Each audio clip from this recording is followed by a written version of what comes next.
ಇಂದೇ ಡೌನ್ಲೋಡ್ ಮಾಡಿ ಮತ್ತು ನಿಮ್ಮ ನೆಚ್ಚಿನ ಶೋಗಳನ್ನು ಆನಂದಿಸಿ.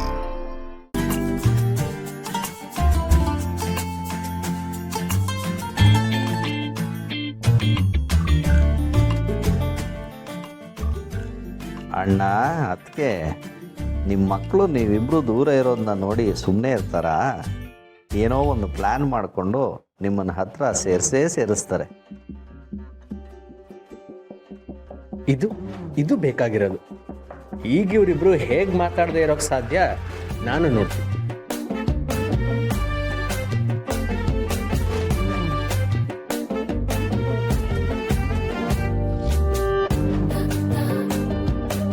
ನನ್ನ ಜೀವದ ಗೆಳತಿ ತುಳಸಿಯವರೇ,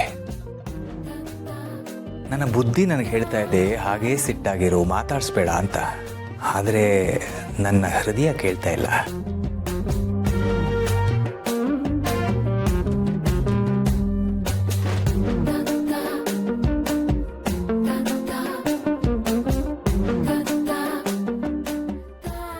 ನಾನು ಒಂಟಿಯಾಗಿರುವಾಗ ನನ್ನ ಜೀವನಕ್ಕೆ ಕಾಲಿಟ್ಟೋರು ನೀವು.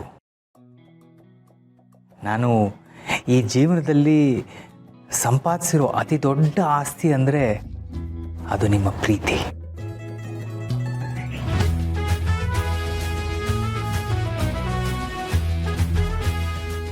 ತುಳಸಿಯವರೇ, ನೀವೇ ನನ್ನ ಪ್ರಪಂಚ.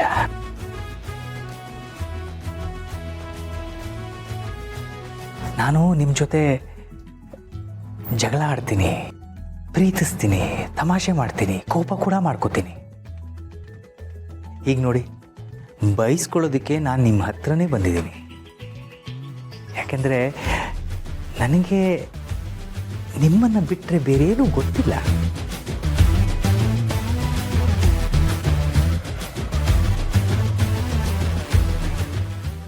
ನಿಮ್ಮ ಮನಸ್ಸಿಗೆ ಸಮಾಧಾನ ಆಗೋವರೆಗೂ ಬೈದ್ಬಿಡಿ, ಆದರೆ ಮಾತಾಡಿಸದೇ ಇರಬೇಡಿ. ನಿಮ್ಮ ಜೊತೆ ಮಾತಾಡದೇ ಇರೋದಕ್ಕೆ ನನಗಾಗೋದಿಲ್ಲ.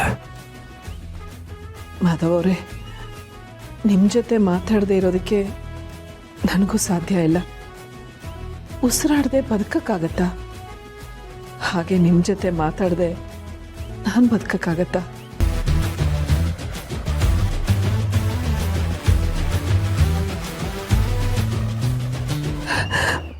ಮನಸ್ಸಲ್ಲಿ ಎಷ್ಟೇ ಕೋಪ ಇದ್ರು ನಿಮ್ಮ ನಗು ಮುಖ ನೋಡ್ತಾ ಇದ್ದಾಗೆ ಕೋಪ ಎಲ್ಲ ಕರ್ಗೋಗುತ್ತೆ. ಮನಸ್ಸಲ್ಲಿ ಪ್ರೀತಿಯೊಂದೇ ಉಳಿಯುತ್ತೆ.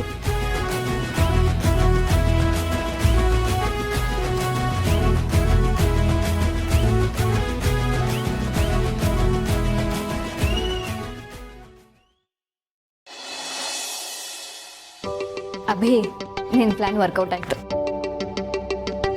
ದಯವಿಟ್ಟು ಕ್ಷಮಿಸಿ. ಇನ್ನು ಮೇಲೆ ನಿಮ್ಮ ಮನಸ್ಸಿಗೆ ಬೇಸರ ಆಗೋ ಹಾಗೆ ಯಾವತ್ತೂ ನಡ್ಕೊಳ್ಳೋದಿಲ್ಲ. ಸದ್ಯ ಅಣ್ಣ ಅದಕ್ಕೆ ಒಂದಾದ್ರು. ಈ ರೀತಿ ಇಬ್ರು ಒಟ್ಟಿಗೆ ಒಂದೇ ತರ ಮಾತಾಡಿದ್ರೆ ಮನೆಗೆ ಯಾರೋ ಅತಿಥಿ ಬರ್ತಾರಂತೆ. ಬಂದಿರೋ ಒಂದು ಅತಿಥಿನೇ ಸಂಭಾಳ್ಸಕ್ಕಾಗ್ತಿಲ್ಲ, ಇನ್ನೊಬ್ರು ಬಂದ್ರೆ ಅಷ್ಟೇ ಕತೆ. ಅಯ್ಯೋ, ನೀವು ಮುನಿಸ್ಕೋಬೇಡಿ. ಬೇಕಿದ್ರೆ 100 ಜನನ ಕರ್ಕೊಂಬನ್ನಿ, ನಾವೆಲ್ಲ ಒಂದಾಗಿ ಅವರನ್ನ ಚೆನ್ನಾಗಿ ನೋಡ್ಕೊಳ್ಳೋಣ, ಅಲ್ವೇನ್ರು? ಸರಿ ಸರಿ ಮಾಧವ್ ಅವರೇ, ಈಗ ನಿಮ್ಮ ಚೇಷ್ಟೆ ಎಲ್ಲ ಬಿಟ್ಟು ಪೂಜೆ ಮಾಡಿಸ್ಕೊತೀರಾ? ಅರೆ, ನಾನು ಬೆಳಿಗ್ಗೆಯಿಂದ ಅದಕ್ಕೋಸ್ಕರನೇ ಕಾಯ್ತಾ ಇದ್ದೀನಿ. ಸರಿ, ನಾನು ಹೋಗಿ ಪೂಜೆ ಸಾಮಾನು ತಗೊಂಡ್ಬರ್ತೀನಿ.